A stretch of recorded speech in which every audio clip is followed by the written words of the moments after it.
Bab 1760. Pertukaran. 1 tubuh, 2 kesadaran. Bahkan, tubuh Mileye juga bisa dikatakan milik Dewa Ye, karena setelah reinkarnasi, Dewa Ye adalah Mileye. Hanya saja kesadarannya terus ditekan oleh destiny. Tetapi pada saat ini, Dewa Ye memilih untuk membiarkan dirinya menghilang sepenuhnya, dan menyumbangkan semua yang telah dia pelajari kepada Mileye, termasuk basis kultivasinya. Dan alasan mengapa dia melakukan ini adalah membiarkan Mileye melepaskan Tirnoling. Pertukaran. Itu pertukaran Dewa Ye. Di arena, semua orang melihat Dewa Ye, dan semua orang bisa merasakan bahwa Dewa Ye menghilang. Kesadarannya menghilang. Begitu kesadarannya hilang, maka dia akan hilang sama sekali dari dunia ini. Di arena, semua master klan Ye terlihat sangat rumit. Dewa Ye. Ini adalah anggota klan Ye yang paling jenius yang pernah ada. Melampaui alam ketiadaan. Ini telah mencapai puncak leluhur klan Ye. Dan, yang terpenting, kesadaran Dewa Ye telah ditekan selama bertahun-tahun yang tak terhitung jumlahnya. Betapa menakutkannya dia jika dia tidak ditekan selama bertahun-tahun dan memiliki tubuh utamanya. Di lapangan, semua orang menoleh untuk melihat ke arah Tirnoling. Saat ini, Tirnoling juga sedang melihat ke arah Dewa Ye, tepatnya pada manusia kayu di tangan Dewa Ye. Pada saat ini, pikirannya ditarik kembali bertahun-tahun yang lalu. Di pagi hari, di depan pintu aula, seorang anak laki-laki sedang duduk di tangga batu, dengan dagu di tangan, memandang ke kejauhan. Anak laki-laki kecil itu duduk dari pagi sampai siang, lalu dari siang sampai sore, lalu dari sore sampai larut malam. Di atas langit berbintang, bulan yang cerah menggantung. Bocah laki-laki itu sedang duduk di tangga batu, dan dia hanya menunggu. Lambat laun, dia tidak tahan lagi dan tertidur lelap. Akhirnya, menjelang fajar, seorang wanita tiba-tiba datang dari kejauhan. Wanita itu mengenakan jubah polos, yang agak robek dan berlumuran darah. Rupanya, baru saja bertarung. Wanita itu berjalan ke arah anak laki-laki itu, dan dia dengan lembut memeluk anak laki-laki itu. Pada saat ini, anak laki-laki itu tiba-tiba menatap wanita itu. Ketika dia melihat wanita itu, anak laki-laki itu terkejut sesaat, lalu memeluknya, "Ibu." Wanita itu tersenyum tipis, dia menurunkan anak laki-laki itu, lalu duduk di tangga batu bersama anak laki-laki itu. Wanita itu meraih tangan anak laki-laki itu dan berkata sambil tersenyum, "Menungguku selama ini." Anak kecil itu mengangguk. Wanita itu dengan lembut mengusap kepala anak laki-laki itu, lalu berkata sambil tersenyum, "Ibu memberimu hadiah."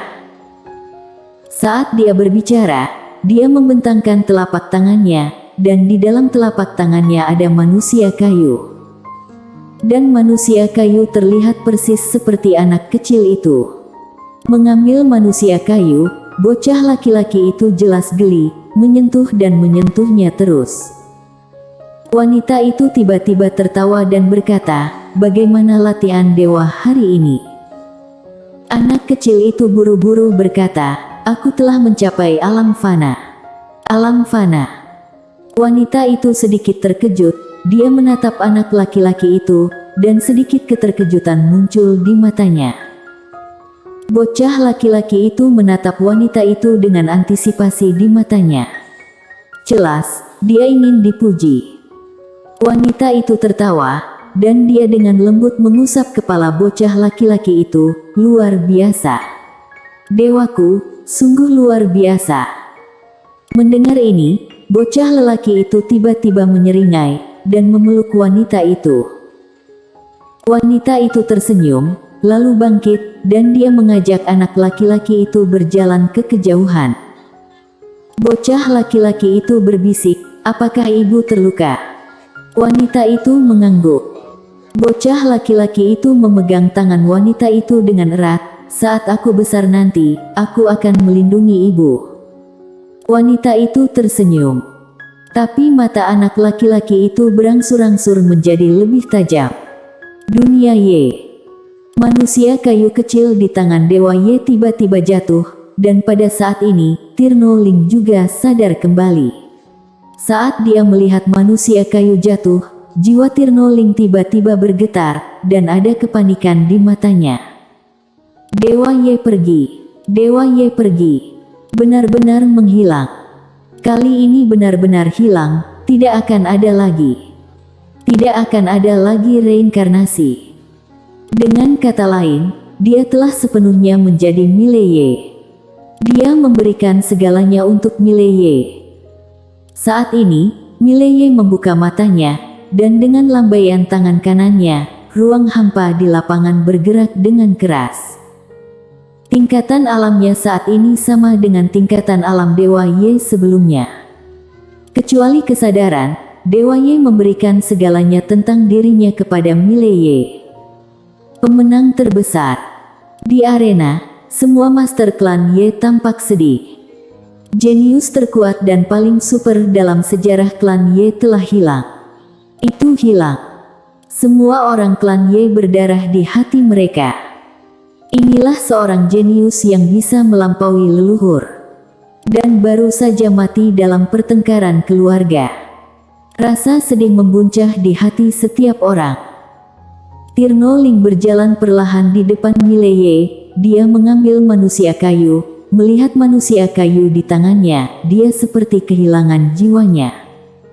Mileye memandang Tirno Ling, "Kamu menang. Akhirnya kamu menang. Dia tidak akan pernah kembali." Setelah berbicara, dia berbalik dan pergi. Di belakangnya, Tirno Ling memegang erat sosok kayu kecil di tangannya, matanya berangsur-angsur menjadi kusam. Bersambung. Bab 1761. Orang yang paling besar kemungkinannya. Di langit berbintang tertentu, wanita bergaun polos menoleh ke belakang, lalu berbalik dan melanjutkan perjalanannya. Di langit berbintang, Mileye dan kultivator pedang itu berjalan perlahan. Di belakang Mileye, ada sekelompok master Liga Pedang, Yulita dan lainnya. Kultivator pedang itu melirik Mileye. Aura Mileye sangat tidak normal saat ini, karena auranya semakin kuat. Kecuali kultivator pedang itu, tidak ada yang berani mendekatinya sama sekali. Kultivator pedang itu menepuk bahu Mileye dengan ringan. Bang! Aura kuat di tubuh Mileye tiba-tiba menjadi tenang. Mileye menarik napas dalam-dalam dan langsung merasa jauh lebih baik. Kultivator pedang itu berkata, "Apa yang dia berikan kepadamu sebagai hadiah? Kamu harus menemukan cara untuk menyerapnya secara menyeluruh." Mileye mengangguk, "Aku tahu." Dewa Ye memberinya semua basis kultivasinya. Ini tentu saja merupakan hal yang bagus baginya, tetapi dia perlu menyerapnya perlahan dan membiarkan dirinya beradaptasi dengan tingkatan alam saat ini. Tingkatan alam. Seolah memikirkan sesuatu, Mileye menoleh untuk melihat Yulita di sampingnya. "Nona Yulita, apa nama tingkatan alam di atas alam ketiadaan?"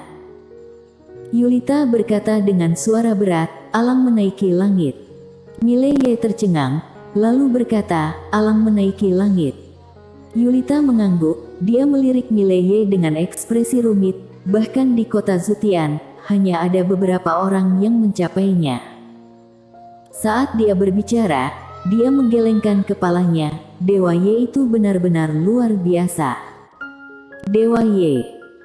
Mileye menoleh untuk melihat kultivator pedang itu. "Kakak, apa pendapatmu tentang Dewa Ye ini?" Kultivator pedang itu berkata, "Dia masih sedikit lemah." Setiap orang. Mileye menggelengkan kepalanya dan tersenyum. Sepertinya selain ayah dan Lydia, sulit menemukan siapapun di dunia ini yang bisa membuat kakak menghargainya. Kultivator pedang itu tiba-tiba berhenti. dia tersenyum dan berkata, sudah waktunya untuk mengucapkan selamat tinggal. Mileye dengan cepat bertanya, kemana kakak akan pergi? Kultivator pedang tertawa, pergi cari seseorang yang bisa membunuhku. Mileye. Semua anggota Liga Pedang dan Yulita yang berada di samping merasa heran. Kultivator pedang itu melirik Mileye dan berkata sambil tersenyum, anak kecil, kamu sebenarnya orang yang paling tinggi kemungkinannya, kamu. Berbicara tentang ini, dia tidak melanjutkan pembicaraan. Mileye dengan cepat bertanya, kakak, apa maksudmu? Kultivator pedang itu berkata sambil tersenyum, kami menunggumu. Setelah berbicara, dia langsung berubah menjadi sinar pedang dan menghilang di ujung langit berbintang. Mileye sedikit bingung. Pergi begitu saja. Pergi tanpa menyelesaikan kalimatmu. Mileye terdiam. Saat ini, Yulita di samping tiba-tiba berkata, Tuan Muda, apakah ada hal lain yang perlu kami lakukan? Mileye menarik pikirannya. Setelah hening sejenak, dia berkata, ada. Yulita memberi hormat sedikit, Tuan Muda silahkan perintahkan. Mileye tersenyum dan berkata, tidak perlu terburu-buru untuk saat ini, aku harus membiasakan diri dengan tingkatan alam saat ini. Yulita mengangguk, kami akan melindungi Tuan Muda. Mileye duduk bersila di tanah, matanya perlahan tertutup. Dia sekarang harus beradaptasi dengan tingkatan alamnya saat ini secepat mungkin. Ketahuilah bahwa basis kultivasinya saat ini adalah hadiah dari Dewa Ye, bukan dikembangkan sendiri. Ada perbedaan. Tapi tidak apa-apa, Dewa Ye telah memberinya segalanya kecuali kesadarannya sendiri. Sampai batas tertentu, dia memiliki segalanya seperti Dewa Ye dulu, tapi dia masih Mileye, dan Dewa Ye telah menghilang sama sekali. Justru karena inilah dia hanya perlu menyerap dan beradaptasi. Sederhananya, dia untung besar kali ini. Saat ibu dan anak berkelahi, dia yang dapatkan manfaat. Sebulan kemudian, di langit berbintang, Mileye berdiri, dan dia melihat tubuhnya. Pada saat ini, dia telah mengalami perubahan yang mengguncang bumi. Alam menaiki langit. Pada saat ini, Mileye juga merasa seperti sedang bermimpi, dan dia tiba-tiba mencapai alam menaiki langit. Ini sangat menyenangkan. Kali ini, menara kecil di tubuh Mileye tiba-tiba berkata, hei, majikan muda, aku lebih yakin sekarang. Mileye sedikit penasaran, apa yang kamu yakini? Menara kecil berkata dengan suara berat, yakin majikan muda memiliki aura protagonis. Mileye.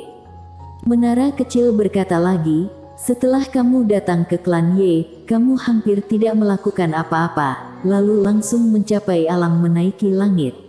Kamu agak keterlaluan. Wajah Mileye langsung menjadi hitam. Kali ini, Yulita di samping tiba-tiba berkata, selamat Tuan Muda. Mileye menggelengkan kepalanya dan tersenyum, kalau didapatkan dengan terlalu mudah, mungkin bukan hal yang baik. Mendengar itu, sedikit keterkejutan terpancar di mata Yulita. Sebenarnya dia juga ingin mengingatkan Mileye, tapi dia tidak bisa berkata apa-apa. Dia tidak menyangka Mileye menyadarinya sendiri. Mileye benar-benar telah berkembang pesat dengan satu langkah, sedangkan perkembangan pesat dengan satu langkah ini belum tentu merupakan hal yang baik. Karena terlalu mudah untuk mendapatkannya. Pada saat ini, Jovin Wu di samping tiba-tiba tersenyum dan berkata, Tuan Muda bisa menyadarinya, maka masalahnya tidak terlalu besar. Mileye tersenyum dan berkata, lupakan dulu semuanya. Aku mungkin masih membutuhkan bantuan kalian untuk beberapa hal. Apakah nyaman bagi kalian untuk membantuku? Jovin Wu berkata sambil tersenyum, Tuan Muda tinggal perintahkan saja.